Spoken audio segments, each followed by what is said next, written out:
Infinite Kraken presents A Monk and His Spy, written by Anna Kalloch.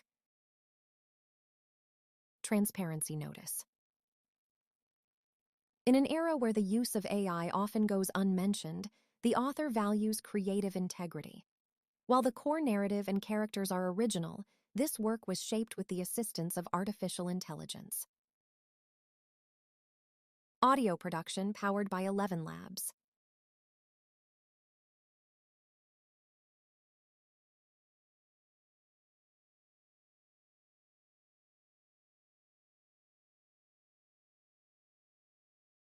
Chapter 1. On the Move. The train. A black serpent sliced through the Alps, dragging secrets in its wake. On one side, jagged cliffs clawed at the hazy sky. On the other, a sheer drop plunged into a gorge so deep it felt otherworldly. Neve avoided looking down, already burdened with enough metaphors for death. Inside the old wagon, the air hung heavy with mildew and the stale scent of ancient carpet, soaked in decades of neglect. Neve, appearing to be in her early 30s, possessed a face capable of shifting 10 years in either direction, a skill she honed for various assignments. Makeup, posture, and tone were her tools for disappearing into any narrative. Today she wore none of it. No eyeliner, no lipstick.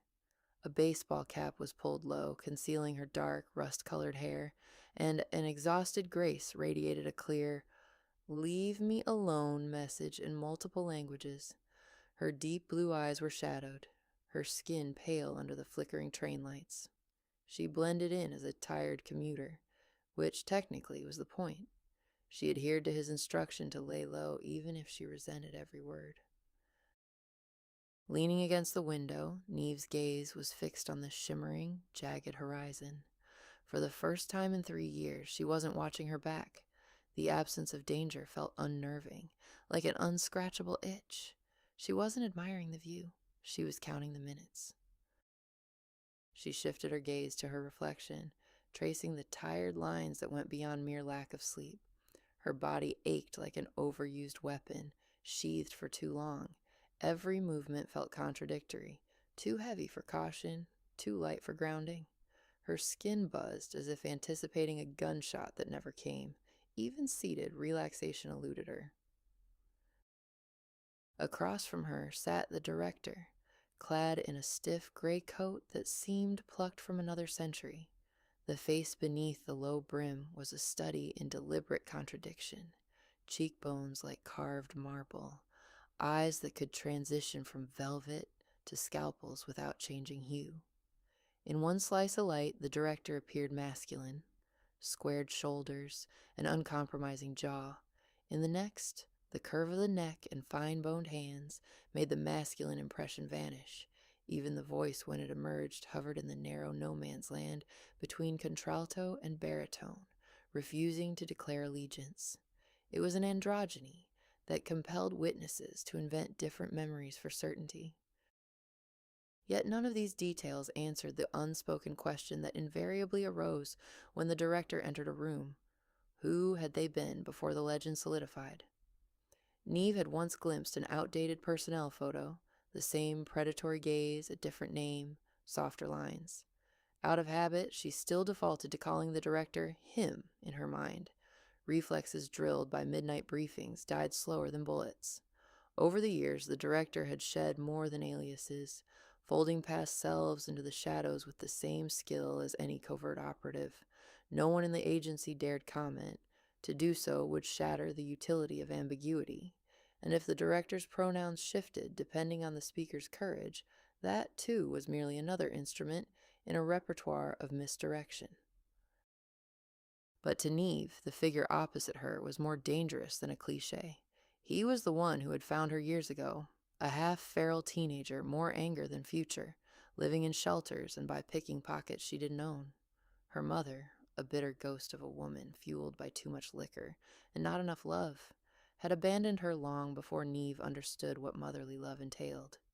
He'd seen something in her then, and she, too hungry and reckless, couldn't refuse. He didn't just train her, he created her. He molded her into someone capable of doing what was necessary, missions without backup, lies within lies. She became the girl who could seduce a killer or slit his throat, whatever the job demanded. She was the agency's scalpel, and sometimes its hammer. If anyone in her life could be called a father figure, it was him. A cold one, a ruthless one, but one who had never abandoned her. His eyes, cold and calculating, skimmed a dossier he didn't need to read. He knew it by heart. Her assignments, her kills, her scars. 3 years embedded within the world's most elusive criminal empire, and she had emerged alive, just barely. "Do you know why I picked this place?" he asked without looking up. She didn't answer, hating rhetorical questions, but rolled her eyes just enough to ensure he noticed. He glanced up anyway. "Because no one would look for you here. Not after infiltrating the most paranoid, eyes everywhere kind of syndicate on the planet and walking out with their secrets." Neve gave a dry laugh. "I'm flattered." "You're compromised, Neve. Let's not beat around the bush. They want your head." "That's probable," she said with a shrug, "but they'll have to get in line. Story of my life. There's always a line." The director let out a dry chuckle, barely moving his mouth. "Now that you've secured the evidence, you don't breathe a word of where it is, not even to me, until I get the rest of the operation ready.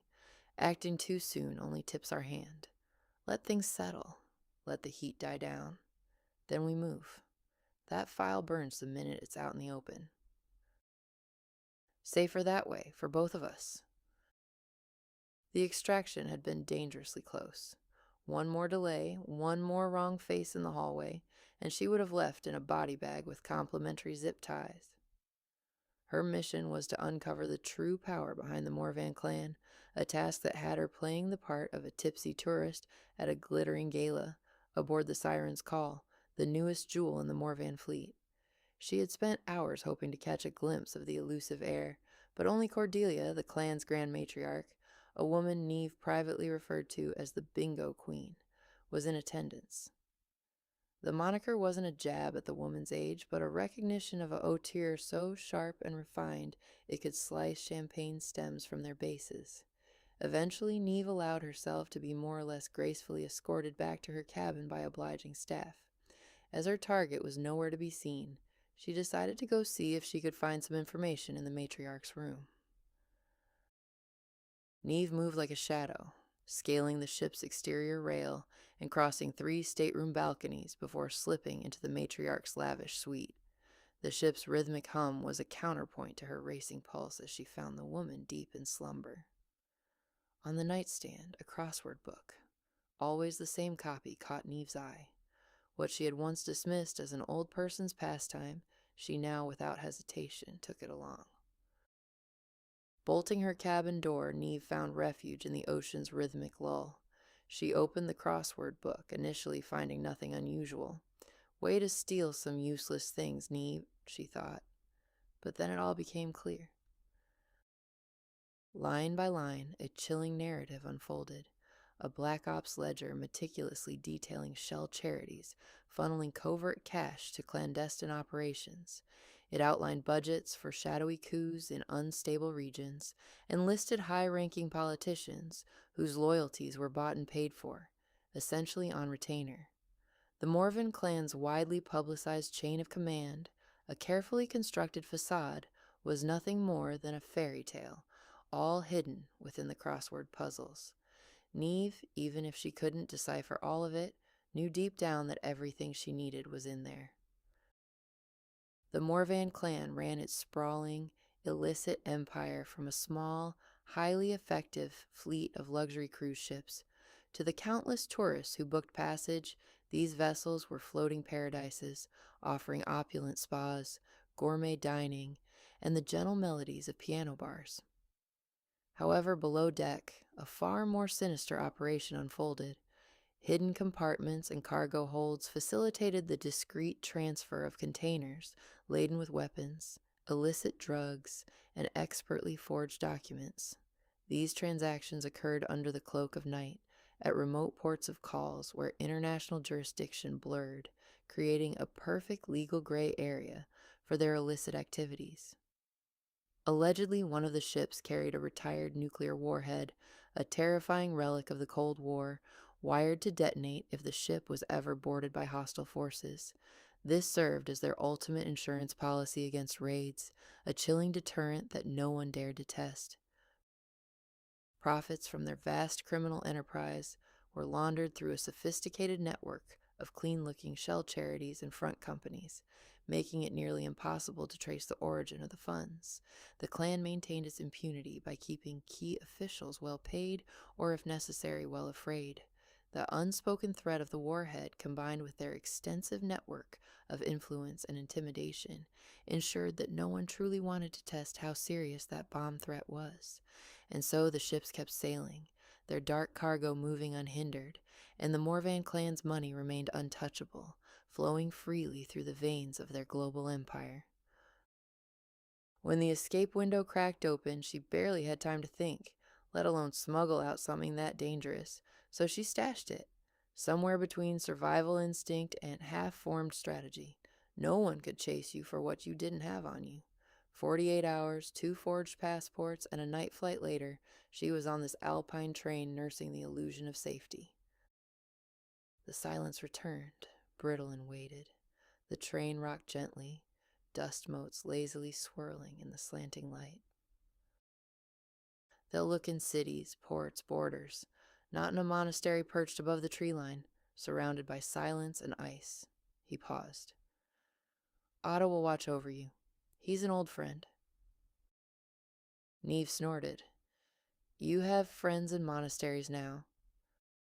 I have friends in unexpected places, but that's a story for another time. She shifted, stretching the tightness in her back. And what am I supposed to do while I'm hiding from the most powerful clan worldwide? Knit sweaters? Bake bread? Read the Bible? He smiled faintly. Stay alive. Lay low. Be invisible. I'll let you know when things go down. And try not to punch a priest if you can manage it. She raised an eyebrow. And how long am I supposed to stay cloistered with the Robe Brigade? I'm not exactly nun material. He sighed. For the monk's sake, I'll try to make it quick. But it could take months. This thing's a beast, and we only get one shot to bring it down clean.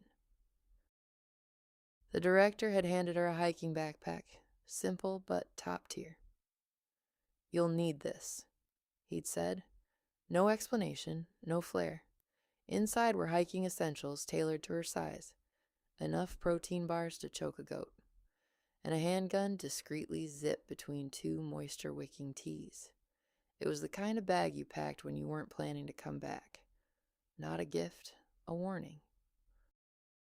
Then he'd added, almost as an afterthought, Get changed. The train's pulling in soon. She gave a mock bow. With pleasure. I reek of second-hand upholstery. He didn't laugh. He just nodded toward the door like he was already forgetting her face. And just like that, she was on her own again. She waited until his footsteps fell out of range before peeling herself out of the worn seat. The corridor rattled, narrow as a confession booth, and she ducked into the lavatory that smelled of bleach, losing a fistfight. Inside the metal box, she stripped off the shapeless jeans and tourist jacket, revealing a lattice of bruises blooming yellow and plum along her ribs. Souvenirs from a life spent bargaining with doors that only open by force. She slipped into quick-dry trekking pants and a breathable charcoal top. Loose enough to pass as monk-friendly humility, roomy enough to conceal a compact pistol against her spine. The hands that threaded her belt moved automatically. The mind behind them was already mapping exits, angles, worst-case hymns. Back in the aisle, the carriage had emptied into a hush. An elderly couple argued in conspiratorial whispers about lost reservation numbers. A conscript in camouflage slept with his cheek against his duffel. Neve cataloged them like fingerprints.